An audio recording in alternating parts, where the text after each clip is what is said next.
As an English and a reading teacher, I explicitly teach students to make text-to-text, text-to-world, and text-to-self connections while reading. Books and passages of all types seem to make more sense and come alive for readers when they are able to do this. When I first started teaching Karen Hesse's novel Out of the Dust to 8th grade students, I namely focused on its story and structure.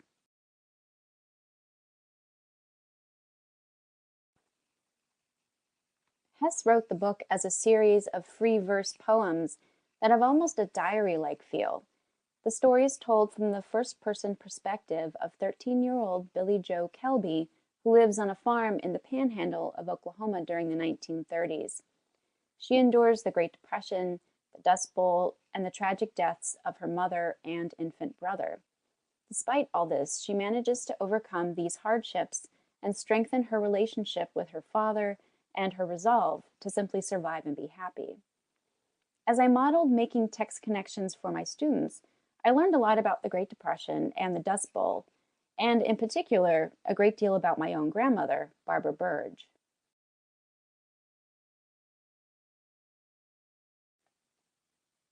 I mostly remember my Grandma Burge as an older woman living in Louisville, Kentucky, who shared strong and sarcastic opinions that were often not particularly politically correct. Though I didn't see her often, I did enjoy keeping in touch with her, especially as I got older.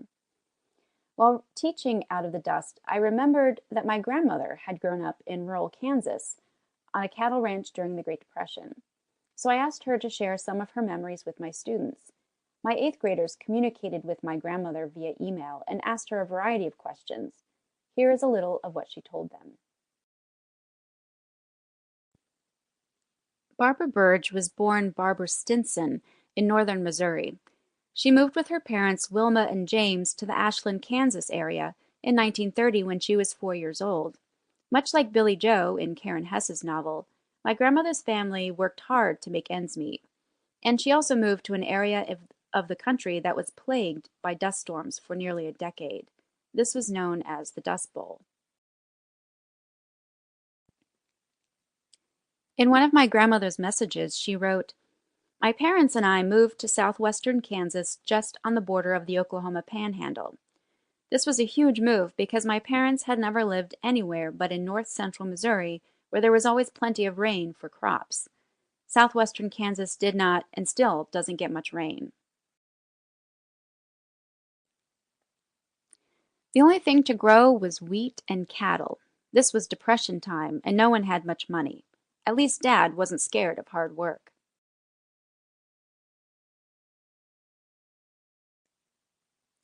We lived in a small 5-room house with no running water or electricity. Mother did the laundry on the back porch with just wash tubs and no washing machine, and hung it on the line to dry. The wind blew steadily, so it dried fairly fast, except in winter when everything froze on the line. The water outside the house was not usable, so we had to lug it up a hill from a well. In Out of the Dust, Billie Jo's parents also lived in a small house on their homestead and pumped water from a well. Often, extra well water was used for baths and to water Billie Jo's cherished apple tree, an important metaphor in the novel. One of the biggest dust storms described in Out of the Dust is the Black Sunday storm, which occurred on April 14, 1935. In Out of the Dust, Billie Jo says, "6 miles out of town, the air turned cold. Birds beat their wings everywhere you looked. Whole flocks dropping out of the sky, crowding on fence posts. I was sulking in the truck beside my father when heaven's shadow crept across the plains, a black cloud, big and silent as Montana, boiling on the horizon and barreling toward us. More birds tumbled from the sky, frantically keeping ahead of the dust." Billie Jo continues, "We watched as the storm swallowed the light.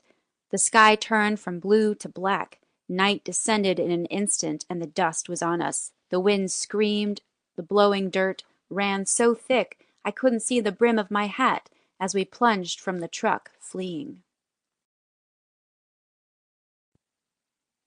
The dust swarmed like it had never swarmed before. My father groped for my hand, pulled me away from the truck.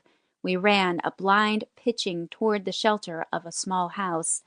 Almost invisible, our hands tight together, running toward the ghostly door, pounding on it with desperation. My grandmother also described Black Sunday as a frightening experience. She said, "I'm not sure the year the dust storm started, but they were hellacious. Y'all have school closings for snow. We had them for dust storms. I remember the Black Sunday, which was the worst storm. I was in Ashland, and you could see the black cloud coming, and finally it just enveloped the town. You couldn't see outside the windows even in the afternoon." One time, Mother and I were coming home from Ashland, and it got so bad she ran off the road. You just couldn't see it. I think the dust storms were hardest on Mom. She actually kept dusting the furniture the whole time the wind blew. We'd wake up in the morning and our blankets would be covered in dust. You couldn't tell what color they were. Needless to say, Dad's wheat crops were a disaster. No rain. One year we had grasshoppers that just took over everything. In Out of the Dust, Billy Joe also describes the plague of grasshoppers. She says, "As I came out the door, I saw the cloud descending. It whirred like 1,000 engines. It shifted shape as it came, settling first over Daddy's wheat. Grasshoppers, eating tassels, leaves, stalks, then coming closer to the house, eating Ma's garden, the fence post, the laundry on the line, and then the grasshoppers came right over me, descending on Ma's apple trees. I climbed into the trees, opening scabs on my tender hands. Grasshoppers clinging to me. I tried beating them away, but the grasshoppers ate every leaf. They ate every piece of fruit. Nothing left but a couple apple cores hanging from Ma's trees."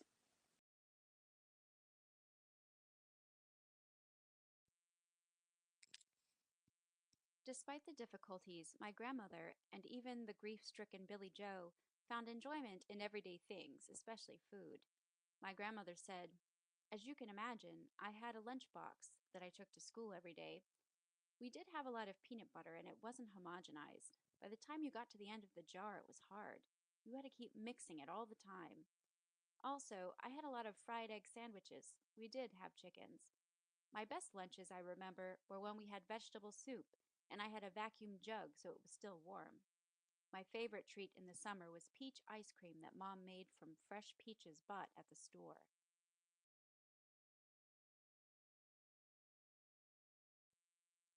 Similarly, in Out of the Dust, Billy Joe describes her love for the apples she hopes will come from her family's apple tree in the front yard.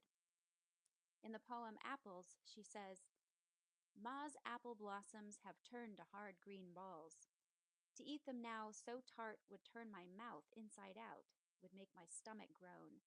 But in just a couple months after the baby is born, those apples will be ready, and we'll make pies and sauce and pudding and dumplings and cake and cobbler and have just plain apples to take to school and slice with my pocket knife and eat one juicy piece at a time until my mouth is clean and fresh and my breath is nothing but apple."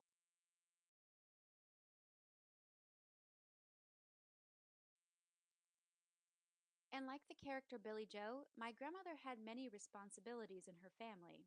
She said, "I started driving the tractor when I was in grade school. This was mostly plowing up the ground so we could sow wheat. My first time was with a one-way plow, which means you could only turn one way. So of course that's exactly what I didn't do and broke the plow. Believe me, Dad was furious. Another time I was plowing and the plow came loose, and I thought I could fix it, but backed the tractor over it. So I got in the pickup and drove through the pasture and got the pickup hung up. So I started walking to the road. I got about half-mile down the road, and here came Dad. Try explaining all that to him."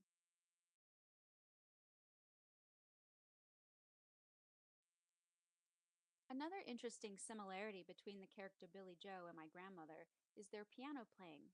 For Billy Joe, playing the piano was a kind of escape. She references popular standards of the time like "My baby just cares for me," "Walking my baby back home," and "Stormy weather."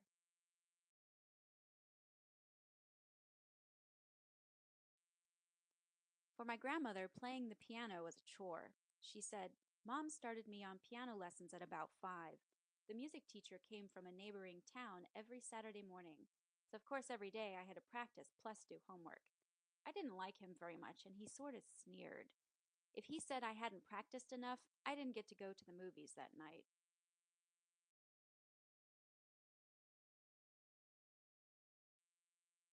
After living in Ashland for nearly 14 years, my grandmother attended Colorado Women's College, a 2-year school focused on secretarial and homemaking skills. Here she is in a drawing her sophomore year roommate made of her, as well as her graduation photo. Afterward, she moved to Chicago and met my grandfather while working at General Electric together. GE moved them to Louisville, Kentucky, where she eventually lived most of her life. She passed away in 2011. I am glad, however, to have my grandmother's memories of the Dust Bowl written down so that I can continue to pass on pieces of her life to my own children.